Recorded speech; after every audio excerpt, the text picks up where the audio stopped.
오늘 여러분과 함께 읽은 본문의 말씀을 가지고 우리 디도서 강의 7번째 말씀을 함께 나누겠습니다. 세상 속의 그리스도인이라고 하는 제아의 말씀으로 하나님 말씀 함께 나누겠습니다. 여영미라고 하는 시인이 쓴 도마라고 하는 시가 있습니다. 우리 주방에서 음식 만들 때 사용하는 그 도마를 이야기하는 겁니다. 다음과 같은 시입니다. 방패보단 도마가 되기로 했어.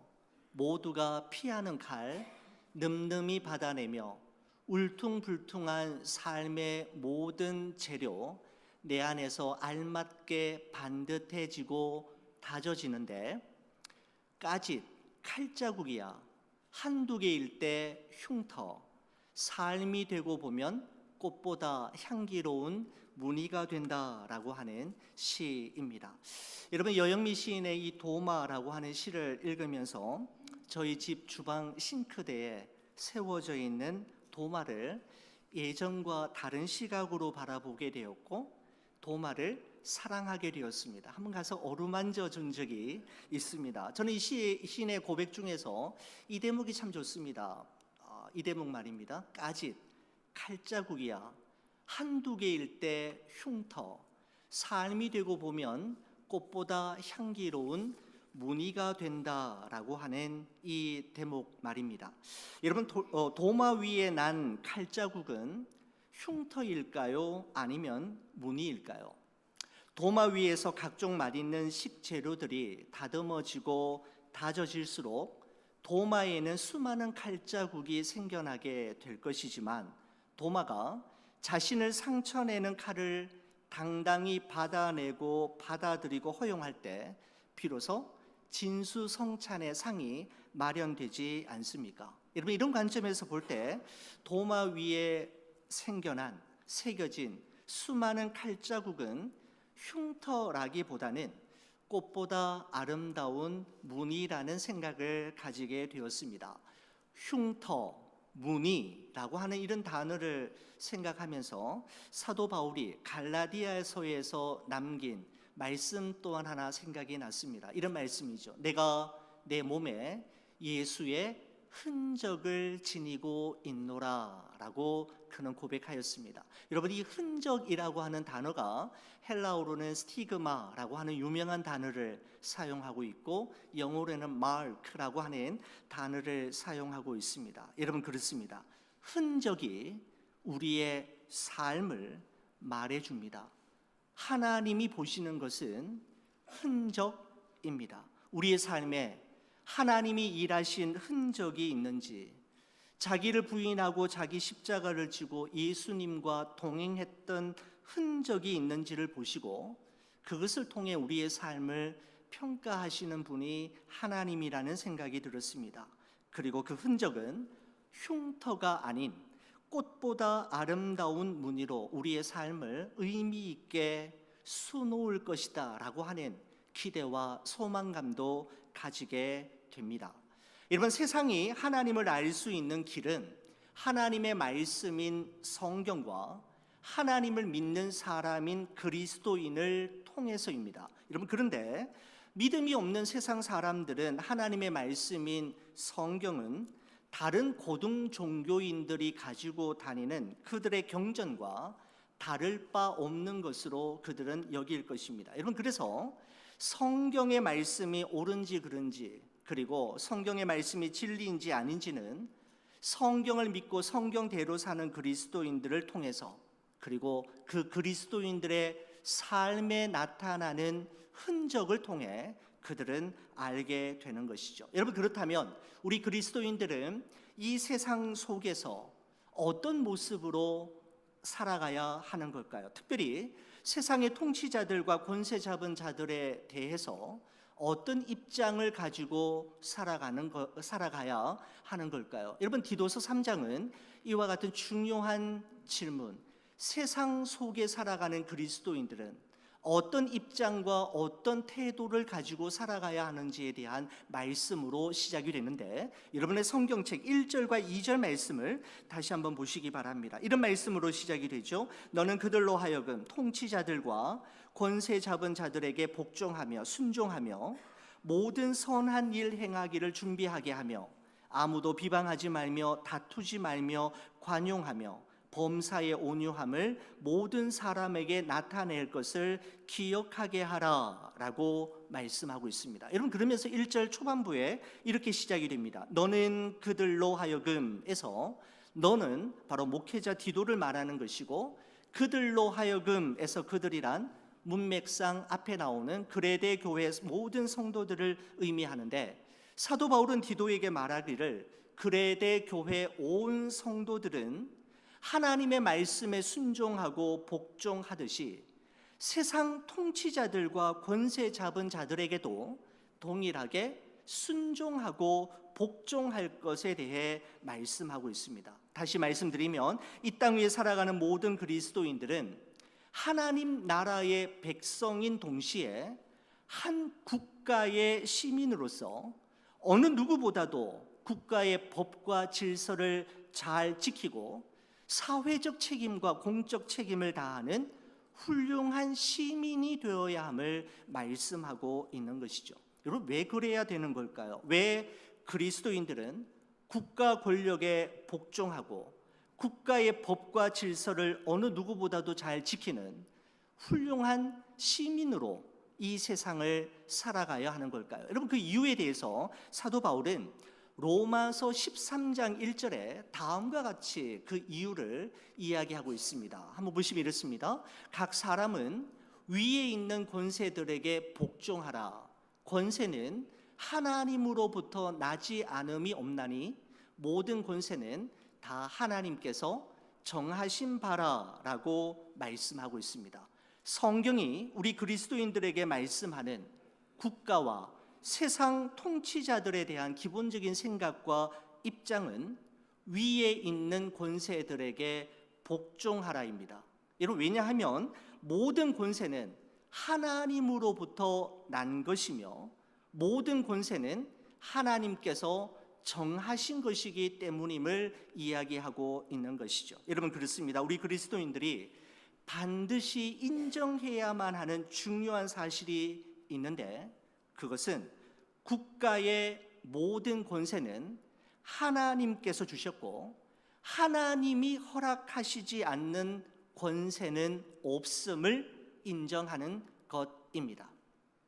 여러분, 그런데 말입니다. 만약에 국가 권력과 세상 통치자들이 하나님으로부터 부여받은 그 권세를 하나님의 뜻과는 상관없이 남용하고 그것을 잘못 오용한다면 여러분, 그때는 어떻게 해야 하는 것입니까?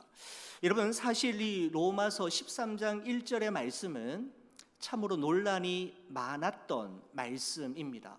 각 사람은 위에 있는 권세들에게 복종하라. 권세는 하나님으로부터 나지 않음이 없나니 모든 권세는 다 하나님께서 정하신 바라라고 하는 이 성경 구절을 가장 좋아했던 사람들은 독재자들이었습니다. 독재자들이 자신의 독재를 정당화하고 국가 통치자들이 자신을 반대하는 국민의 여론을 무마시키기 위해 이용했던 대표적인 구절이 또한 이 로마서 13장 1절의 말씀이기도 하죠. 여러분, 13장 2절은 이런 말씀 또한 있습니다. 그러므로 권세를 거스르는 자는 하나님의 명을 거스름이니 거스르는 자들은 심판을 자취하리라 라고 하는 말씀도 있습니다. 여러분, 이 말씀으로 많은 목회자들이 성도들을 위협했던 적도 있었습니다. 목사의 말을 듣지 아니하면 하나님의 명을 거스르는 것으로 간주하여 벌을 받게 될 것이라고 위협했던 적도 있었던 것이죠. 여러분, 영국의 복음주의 대표적인 신학자라고 할 수 있는 존 스토트라고 하는 아주 유명한 목사님이 계시는데, 그분의 유명한 저서인 로마서 강해에 보면 다음과 같은 문장이 있습니다.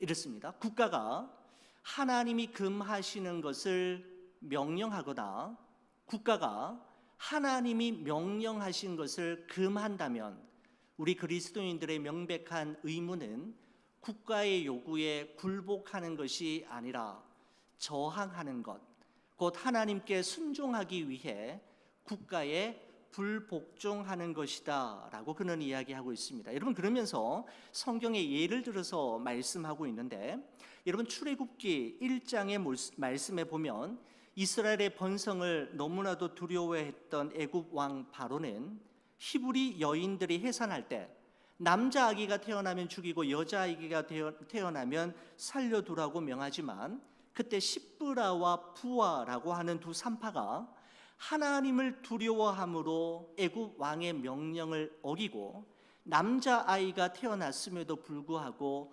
지켜주고 살려줍니다. 여러분, 그래서 모세가 태어나게 되었고 모세가 이스라엘을 구원하는 구원자로 쓰임을 받을 수 있었던 것이죠. 여러분, 로마서의 말씀에 의하면 각 사람은 위에 있는 권세들에게 복종하라고 했는데 복종하지 않았으니까 여러분, 하나님께서 그 산파들에게 벌을 내리셨을까요? 여러분, 성경은 그렇지 않습니다. 이렇게 말씀하고 있습니다. 그 산파들은 하나님을 경외하였으므로 하나님이 그들의 집안을 흥왕하게 하신지라 라고 말씀하고 있습니다. 애굽 왕 바로의 말이 아니라 하나님을 경외함으로 하나님의 말씀을 지켰을 때 하나님께서 그들을 복 주시고 흥왕케 하셨음을 말씀하고 있습니다. 여러분, 다니엘서 3장의 말씀에 보면 바벨론의 느부갓네살 왕이 금 신상을 만들어 놓고 그 앞에 절하지 않는 자들은 풀무불에 던져 놓겠다라고 이야기했지만, 다니엘의 세 친구였던 사드락과 메삭과 아벳느고는 위대한 고백을 느부갓네살 왕 앞에 남기지요. 하나님이 우리를 지켜주시고 살려주실 것입니다. 아니, 그리 아니하실지라도 우리는 절대로 금신상 앞에 절할 수 없습니다 라고 이야기했습니다. 여러분, 위에 있는 권세들의 말에 복종하지 않았으니까 하나님께서 벌을 주셨을까요?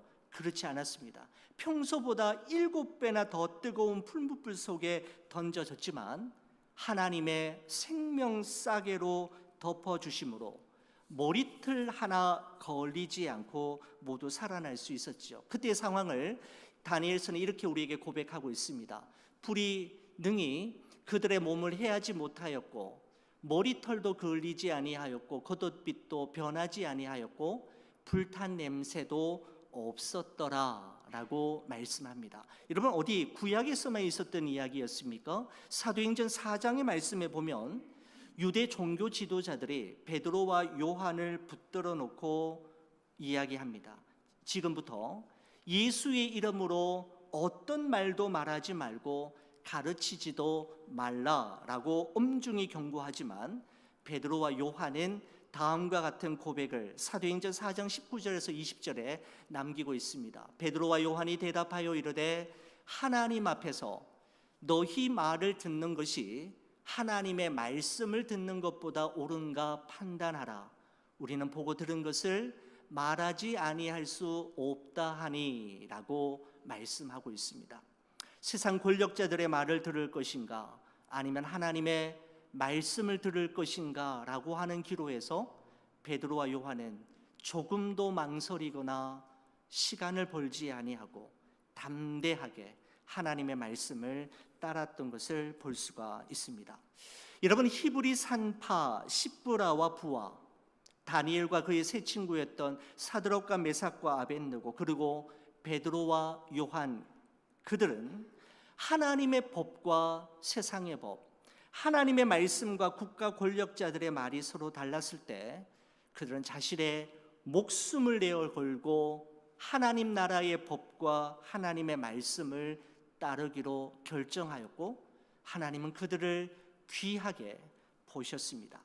여러분, 이 땅 위에 살아가는 모든 그리스도인들은 하나님 나라의 시민인 동시에 한 국가의 시민으로서 나라의 통치자들과 권세 잡은 자들에게 복종해야 하고, 나라의 법과 질서를 어느 누구보다도 잘 지켜야 하며 사회적 책임을 다하는 훌륭한 시민이 되어야 합니다. 여러분, 하지만 국가가 하나님이 금하시는 것을 하라고 명령하거나 국가가 하나님이 명령하신 것을 하지 말라고 금한다면 우리 그리스도인들은 하나님의 말씀에 순종하기 위해 국가에 불복종할 수 있는 용기와 담대함이 있어야 할 것임을 우리는 성경을 통해 확인할 수 있습니다. 여러분, 왜냐하면 그리스도인의 삶에 있어서 최고의 기준, 최상의 권위는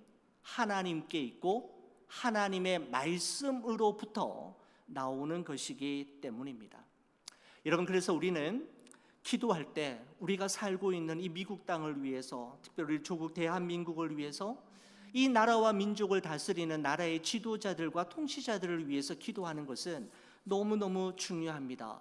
사도 바울이 그래서 디모데에게 이렇게 권면한 적이 있죠. 그러므로 내가 첫째로 권하노니 모든 사람을 위하여 간구와 기도와 도구와 감사를 하되 특별히 임금과 높은 지위에 있는 모든 사람들을 위하여 간구와 기도와 도구와 감사를 하라.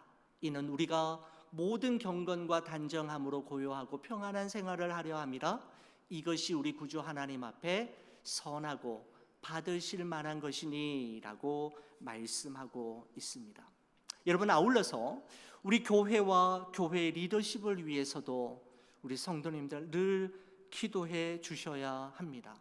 이 자리가 특권을 누리는 자리, 대접을 받는 자리가 아니라 무거운 책임을 지는 자리임을 항상 기억할 수 있도록 저희 당회와 운영위원회를 위해서 기도해 주시고, 늘 하나님을 경외하고 우리 성도들을 사랑하고 아끼는 마음으로 본연의 임무와 역할에 충실할 수 있도록 교회 리더십을 위해서 기도하는 것은 우리 성도님들의 기도 제목 가운데 뒤로 미루어져서는 안 될 중요한 기도 제목임을 우리는 말씀을 통해서 다시 한번 확인할 수가 있게 됩니다.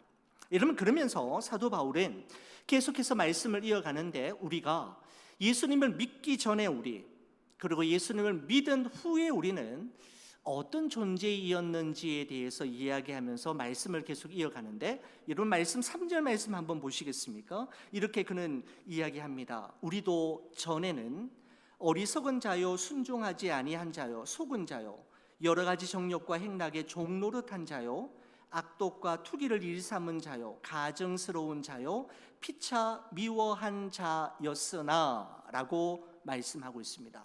예수님을 믿기 전에 우리의 정체성에 대해서 7가지로 소개하고 있는데, 이런 것이죠.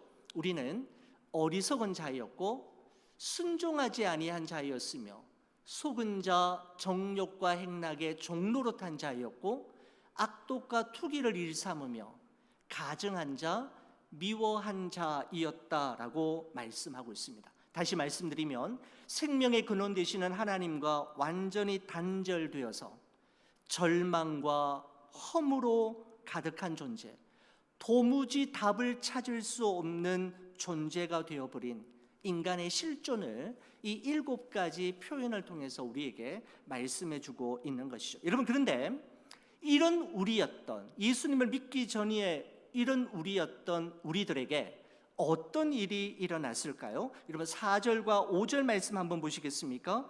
여러분, 성경책 보시면 이렇습니다. 우리 구주 하나님의 자비와 사람 사랑하심이 나타날 때에 우리를 구원하시되 우리가 행한 바 의로운 행위로 말미암지 아니하고 오직 그의 긍휼하심을 따라 중생의 씻음과 성령의 새롭게 하심으로 하셨나니 라고 말씀하고 있습니다. 우리에게, 전에는 그런 사람이었지만 우리에게 구원이 임하였는데, 우리가 행한 바 우리의 의로운 행위가 아니라 성삼위 하나님의 의로운 행위에 의해 우리에게 놀라운 구원의 사건이 일어났음을 말씀하고 있습니다.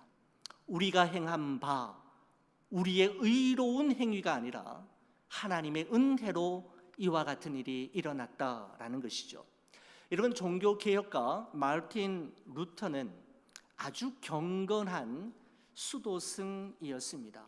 자신의 죄에 대해서 어느 누구보다도 민감했던 루터는 자신의 죄의 문제를 해결하기 위해서 캐톨릭에서 제시하는 모든 종교 의식에 어느 누구보다도 적극적으로 참여했던 사람이었습니다.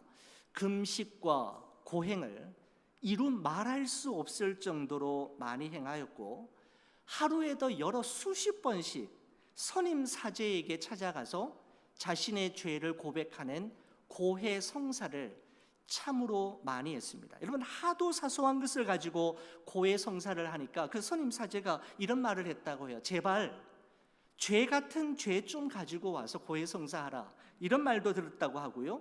하도 자주 오니까 이 선임 사제가 루터에게 이야기하기를, 야, 좀 한꺼번에 죄를 모아 가지고 고해 성사하러 오라라고 하는 말을 들었기도 했다라고 하는 기록을 본 적이 있습니다. 루터는 정말 더러운 죄의 생각이, 하나님이 기뻐하시지 않는 마음과 생각이 자기의 마음속에 떠오를 때마다 고해 성사를 했을 뿐만 아니라 채찍으로 자신의 몸을 수도 없이 때렸다고 하죠.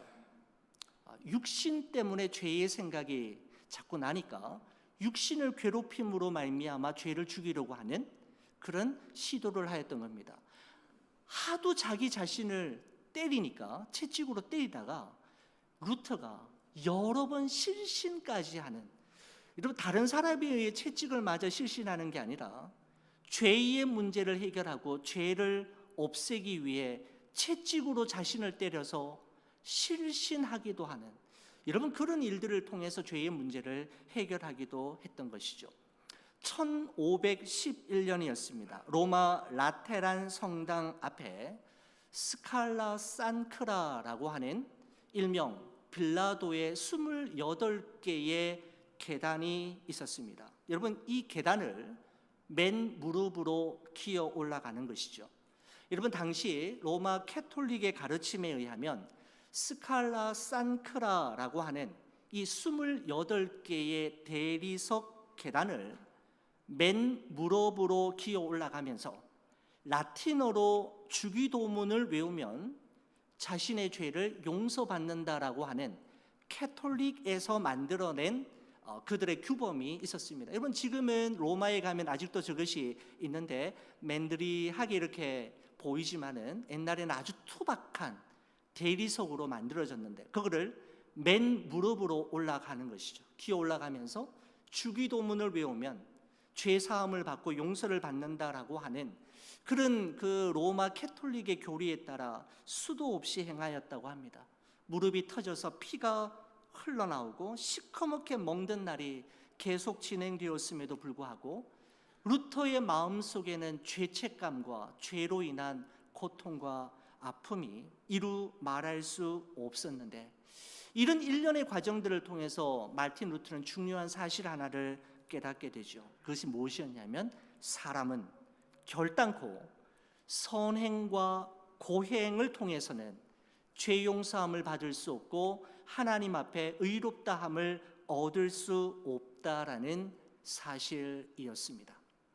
수많은 날들을 고민하며 괴로워하던 어느 날, 마르틴 루터는 말씀 속에서 죄 용서의 길, 하나님 앞에서 의롭다함을 얻을 수 있는 길을 발견하게 되는데, 그 말씀이 바로 로마서 1장 17절 말씀입니다.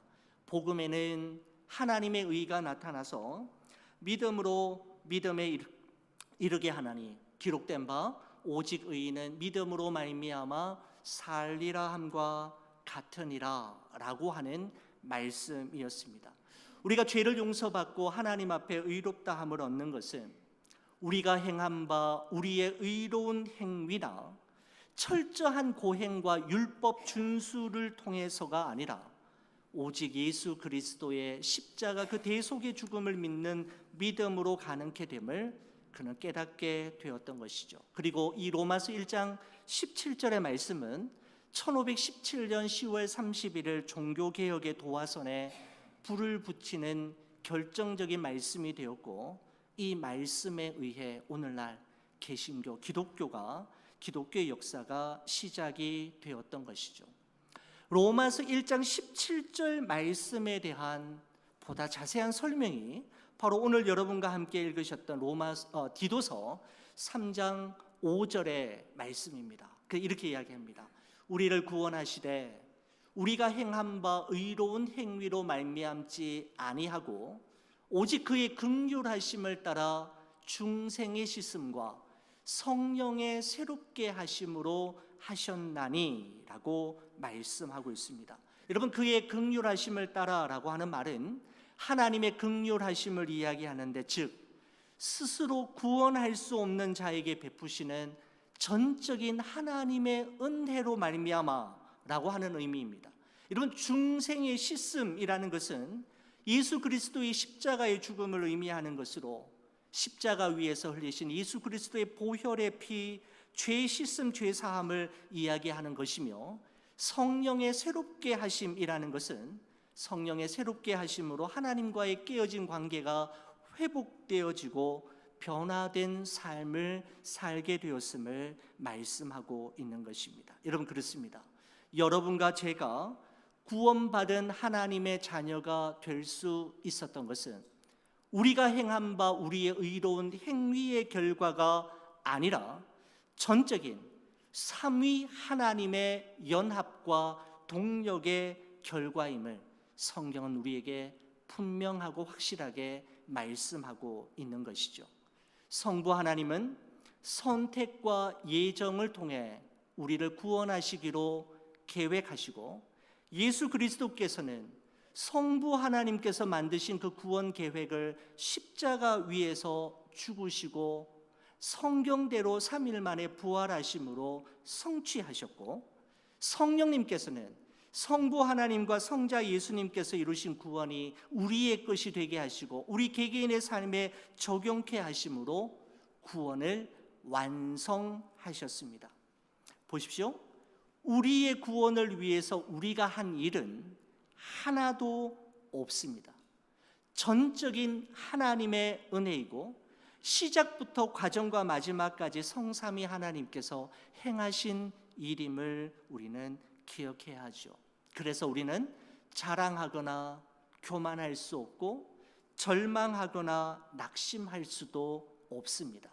하나님께서 행하신 일이기 때문입니다. 여러분, 그렇다면 우리를 구원하신 이유가 무엇일까요? 우리 구원을 통해서 궁극적인 하나님께서 이루시고자 하는 목적이 무엇일까요? 여러분, 6절 7절의 말씀을 마지막으로 한번 보시겠습니다. 이렇게 말씀합니다. 우리 구주 예수 그리스도로 말미암아 우리에게 그 성령을 풍성히 부어주사 우리로 그의 은혜를 힘입어 의롭다 하심을 얻어 영생의 소망을 따라 상속자가 되게 하려 하심이라 라고 말씀하고 있습니다. 우리를 구원하신 이유, 구원의 궁극적인 목적은 하나님 나라의 상속자, 하나님 나라의 유업을 이을 자, 하나님 나라에 잘 어울리는 백성으로 삼으시기 위함이라는 말씀이죠. 여러분, 이처럼 우리가 하나님의 나라를 이어받을 상속자가 되기 위해서는 우리가 감당해야 할 것이 하나 있습니다. 여러분, 그것을 로마서 8장 16절 17절은 우리에게 이렇게 말씀합니다. 성령이 친히 우리의 영과 더불어 우리가 하나님의 자녀인 것을 증언하시나니 자녀이면 또한 상속자, 곧 하나님의 상속자요 그리스도와 함께한 상속자니 우리가 그와 함께 영광을 받기 위하여 고난도 함께 받아야 할 것이니라 라고 말씀하고 있습니다. 고난은 하나님 나라의 유업을 받기 위한 상속자들이 반드시 통과해야 하는 과정이라는 것이죠. 바로 상속자 수업이 바로 고난임을 말씀하고 있습니다. 여러분, 유능한 석공이 아주 큼직하고 투박한 바위덩이를 망치와 정으로 깨뜨릴 때 깨어져 나가고 쪼개져 나가는 아픔과 고통이 있지만 그런 과정을 통과해야지만이 석공이 원래 만들려고 했던, 석공이 원래 계획했던 그 형상이 만들어지게 되는 것 아닙니까? 고난은 바로 하나님 나라의 상속자가 되도록 만드는, 우리가 반드시 거쳐야 하는 상속자 수업입니다. 여러분, 이런 말이 있습니다. 인생의 장애물 경기에서 만나는 장애물들은 넘어지라고 있는 것이 아니라 넘어서라고 있는 것이다. 여러분, 그렇습니다. 고난의 장애물로 인해 포기하거나 되돌아가지 않고 하나하나 넘어서고 뛰어넘는 과정을 통과하면서 우리는 하나님 나라의 상속자다운 모습으로 빚어져 가고 다듬어져 가게 되는 것이죠. 사랑하는 우리 교우 여러분, 우리를 구원하시되 우리가 행한 바 의로운 행위로 말미암지 아니하시고 하나님의 긍휼하심과 예수 그리스도의 중생의 씻음과 성령님의 새롭게 하심으로 구원하여 주신 그 은혜에 날마다 감사하며, 비록 우리의 몸은 이 세상 속에 거하며 이 땅 위에 두 발을 딛고 살아가지만 하나님 나라를 장차 유업으로 이어받을 상속자답게 우리에게 주어진 그 믿음의 경주를 끝까지 완주하며 우리 앞에 놓인 고난의 허들을 하나 둘씩 주와 함께 뛰어넘어가는 여러분과 저의 삶이 되기를 주의 이름으로 간절히 축원을 드립니다. 기도하시겠습니다.